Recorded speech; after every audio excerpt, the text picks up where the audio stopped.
जय हिंद दोस्तों, मैं आशीष सेठी आपका स्वागत करता हूं आशीष सेठी यूट्यूब चैनल पर। दोस्तों, आज हम आपको आरपीएफ के नोटिफिकेशन के बारे में बताने वाला हूं कि कितना पद आया है इस बार और क्या सिलेबस है, क्या इस बार छूट मिला है कि नहीं। तो संपूर्ण जानकारी हम लोग इस वीडियो में जानते हैं। तो आइए शुरू करते हैं और जानते हैं क्या क्या दिया है। चलिए शुरू करते हैं।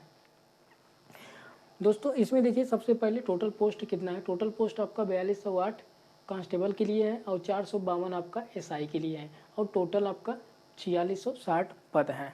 4660 पद है। इसका अप्लाई डेट क्या है दोस्तों? अप्लाई डेट इसका 15 अप्रैल 2024 है और लास्ट डेट क्या है?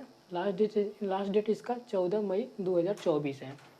मतलब पूरे एक महीने का समय दिया है इसमें फॉर्म भरने का। बट एक महीने का समय दिया है, लेकिन आप लोग एक महीने के अंदर जल्दी से जल्दी इसका फॉर्म जहाँ तक हो सके 20 तारीख तक फॉर्म आपको इसको अप्लाई कर लीजिए। अब देखिए इसमें करेक्शन का भी डेट दिया है। जैसे मान लीजिए किसी का नाम में गलतियाँ हो गई या फ़ोटो एडिट करने में गलतियाँ हो गई, तो आप करेक्शन का डेट भी दिया है कि आप करेक्शन कर सकते हैं। तो कब से कब के बीच में करेक्शन कर सकते हैं? तो इसको देखिए 15 मई से लेकर 24 मई के बीच में आप करेक्शन कर सकते हैं, आप सही कर सकते हैं। समय दिया है इसमें 15 मई से लेकर 24 मई के बीच में। फीस क्या है इसमें? जनरल ओबीसी ईडब्ल्यूएस के लिए 500 रुपये, एससी एसटी वालों के लिए 250 रुपये। जनरल ओबीसी ईडब्ल्यूएस के लिए 500 रुपये है दोस्तों, इसमें 500 रुपये है।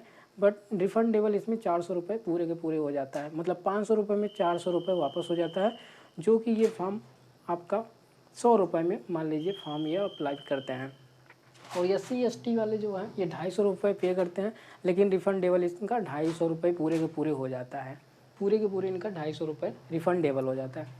अब इसमें एज लिमिट एज ऑन, इसकी एज लिमिट देखते हैं कि कब तक ये काउंटिंग किया जाएगा। तो ये देखिए 1 जुलाई 2024 तक आपको काउंटिंग किया जाएगा। अब इसमें देखिए कब कितना एज तक आप फॉर्म भर सकते हैं। तो जनरल वाले आप 18 से 28 वर्ष तक भर सकते हैं और ओबीसी वाले 18 से 31 वर्ष तक भर सकते हैं।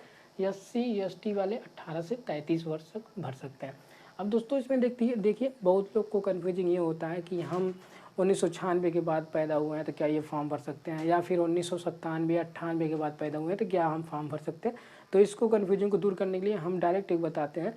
आप अगर इसके बीच में अगर आ रहे हैं तो आप बिना सोचे फॉर्म को भर दीजिए, अगर एज में आपको कन्फ्यूजिंग होता हो तो देखिए जनरल वाले सबसे पहले आप 2 जुलाई 1996 के बाद और 1 जुलाई 2006 के बीच में अगर आ रहे हैं तो आप फॉर्म बिना सोचे आप भर दीजिए, अगर एज में कन्फ्यूजिंग होता हो तो। और ओबीसी वाले 2 जुलाई 1993 के बाद 1 जुलाई 2006 के पहले अगर आ रहे हैं तो आप भी फॉर्म भर दीजिए। और एससी एसटी वाले 2 जुलाई 1991 के बाद 1 जुलाई 2006 के पहले अगर आ रहे हैं तो आप भी फॉर्म भर दीजिए, अगर एज में आपको कन्फ्यूजिंग होता हो तो। अब दोस्तों आप देखिए इसमें क्वालिफिकेशन देखते हैं कि क्या क्वालिफिकेशन मांगा हुआ है। तो क्वालिफिकेशन मात्र 10th पास होना चाहिए, हाई स्कूल आप पास होना चाहिए कांस्टेबल के लिए। और एसआई के लिए आप अगर देखेंगे तो ग्रेजुएशन होना चाहिए। एसआई के लिए आपको ग्रेजुएशन कंप्लीट होना चाहिए। अब सिलेक्शन प्रोसेस देखता हूँ कि क्या इसमें कितने एग्ज़ाम देना होता है, क्या क्या इसमें करना है, सब देखते हैं एक तरफ से।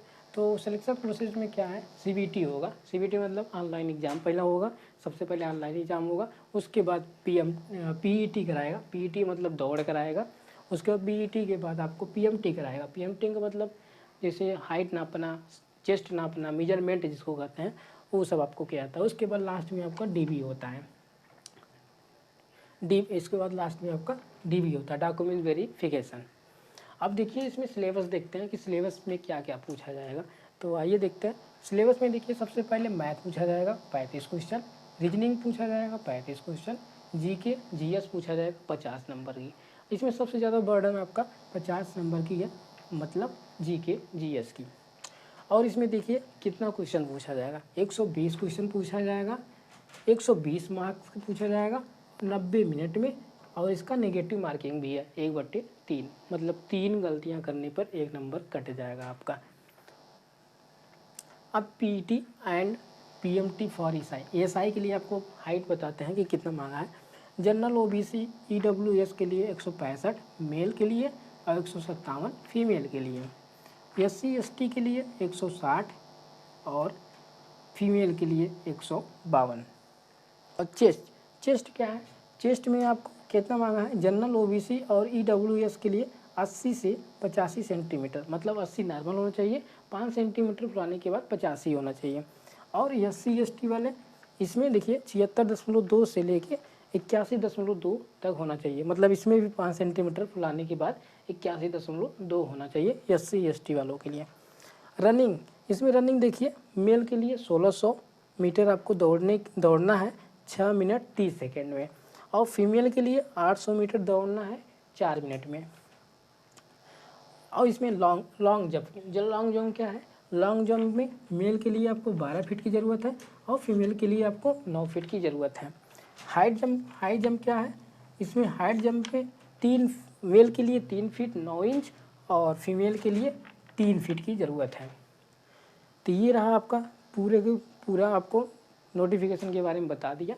अब आई होप आपको समझ में आया होगा, बाकी जो ना समझ में आया हो आप कमेंट करिएगा, कमेंट बॉक्स में कमेंट करिएगा, हम आपके जो क्वेश्चन का जवाब ज़रूर देंगे। तो धन्यवाद दोस्तों, जय हिंद।